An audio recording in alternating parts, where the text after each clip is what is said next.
Alright, so you're probably asking why I didn't do this review sooner. Well, it was because, well, I, uh, I wasn't feeling good last night, simply put, and I just couldn't do it. I literally just could not wait and watch the series finale. So I'm sorry, but hey, better late than never.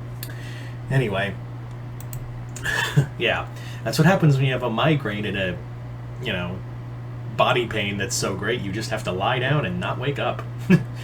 Anyway, so let's talk about this. Let's talk about this review. The moment is here, but it's been prepared for. A little Doctor Who for everybody. So we're going to talk about, of course, the Owl House finale, which, shockingly, was not as depressing as I thought it would be.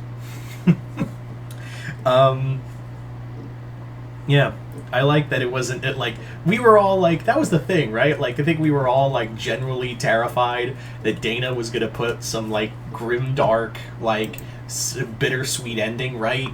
Like like we were all afraid that like Luz was going to never see everyone again at the end and just kind of come to peace with her life or something like that.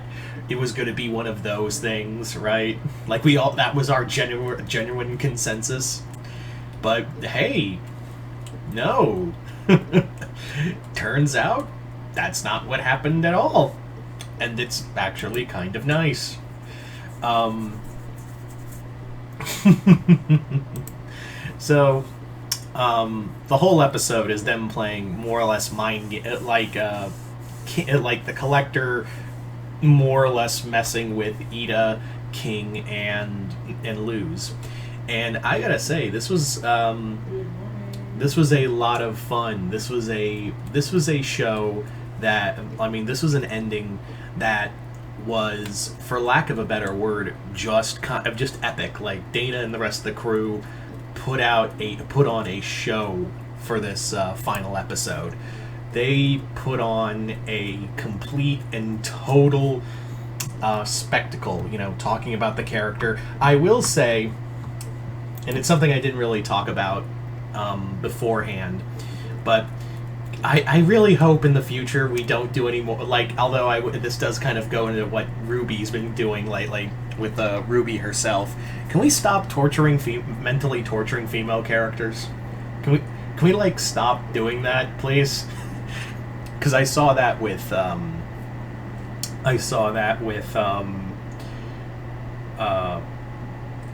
Luz. I saw mentally torturing her. We saw it with Anne, and yeah, now we're seeing it with Ruby. Ruby is like just getting heaped upon with shit that she can't control, and I'm like, this is, and people are like, oh, it's so great, it's such great storytelling. I'm like, no, this is really awful. This is really like kind of not okay. Even like with Korra, it was. I know, Korra's mental torment was kind of up for debate, but that's a discussion for another time. But yeah, can we just stop mentally tormenting female characters? Because it just seems like it's getting a little fetishy. And also, to all the fans who think, oh, this is such great storytelling, I love all the drama, I'm like, you personally disgust me.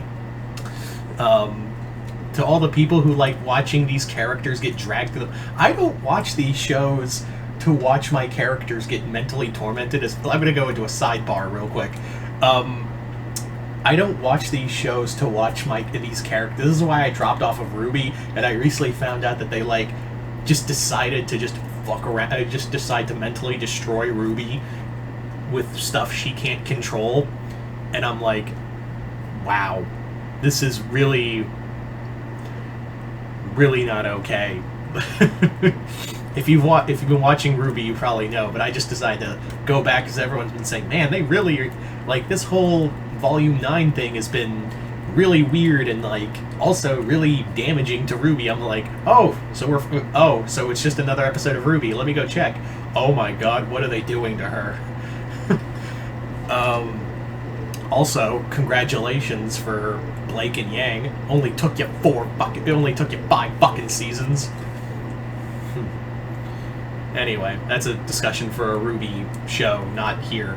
but it does kind of play into the whole thing of watching like Luz get dragged for, you know, for 2 specials. Like, just see Luz be mopey. Even in here there were some mopey moments, but then, you know, she does overcome it, yeah, by just saying, I was misunderstood the whole time. This is kind of like, does anyone like this? Like, and I know, and you could say, yeah, well, Dana and the crew didn't know they had this much time. They kind of knew ahead of time, so I feel like dragging this whole mope fest out was a little too long, and man, it was kind of, that was, if I have one problem with these specials, it's the whole Luz mope fest that just was kind of like, this could have been a great way to talk about like Luz kind of punishing herself.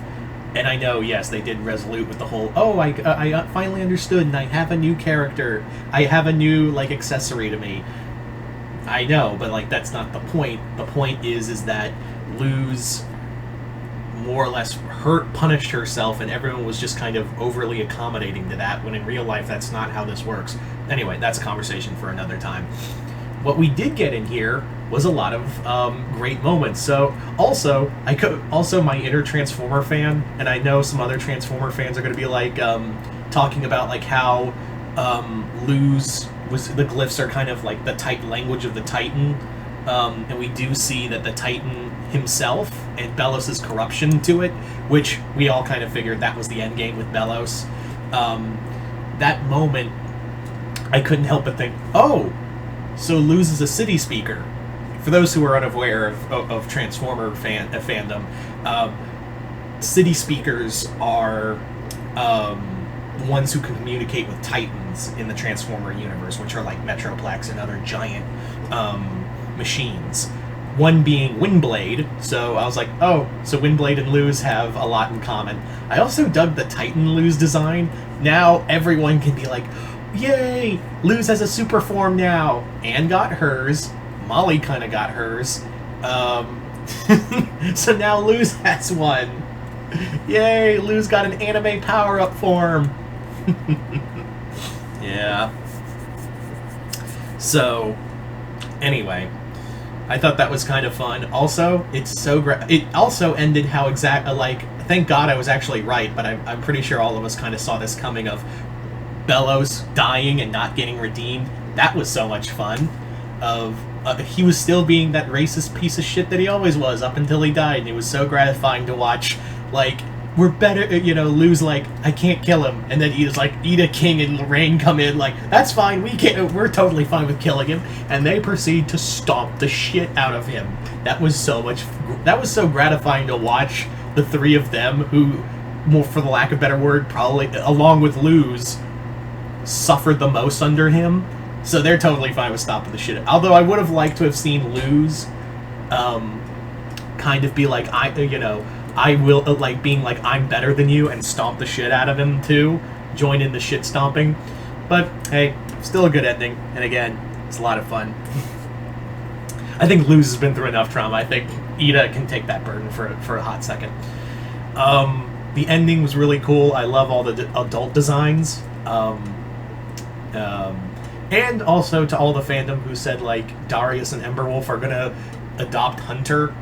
Yay. Also, I'm glad Hunter didn't Jean Van Arc it and take center stage away from the main characters. If you know RWBY, then you know what I'm talking about. But it was really cool to see all the adult, like the grown-up versions.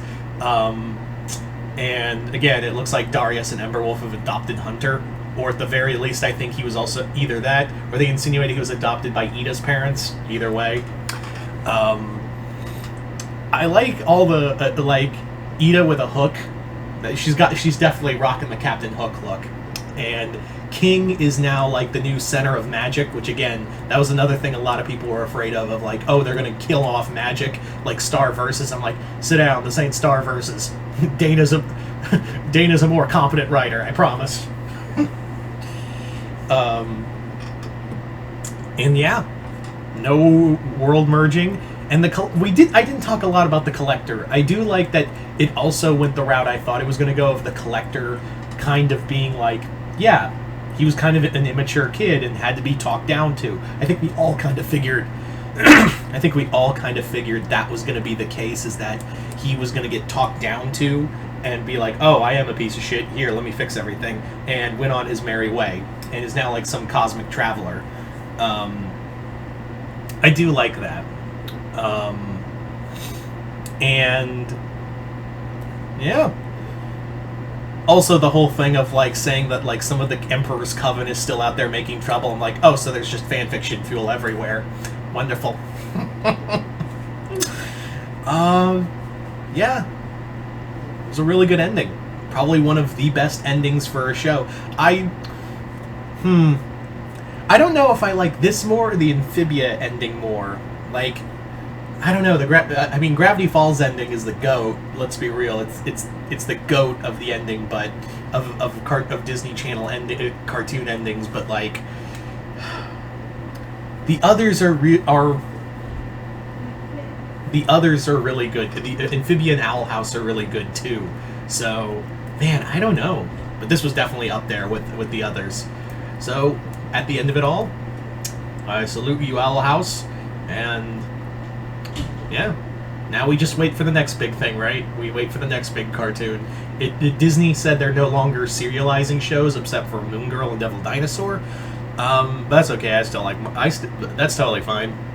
I mean, Big City Greens has its moments, and The Ghost of Molly McGee is pretty fun. I just don't want that show to get serialized because I don't want Molly to get mentally tormented like everyone else before her. But yeah, this was a lot of fun, and yeah. But anyway, you guys tell me in the comments below, what did you guys think of Owl House Watching and Dreaming? Did you guys like it, hate it? Comment below, let me know. Other than that, hope you all enjoyed this. I'm Mr. Multiverse. I'll see you next time, Multiverse.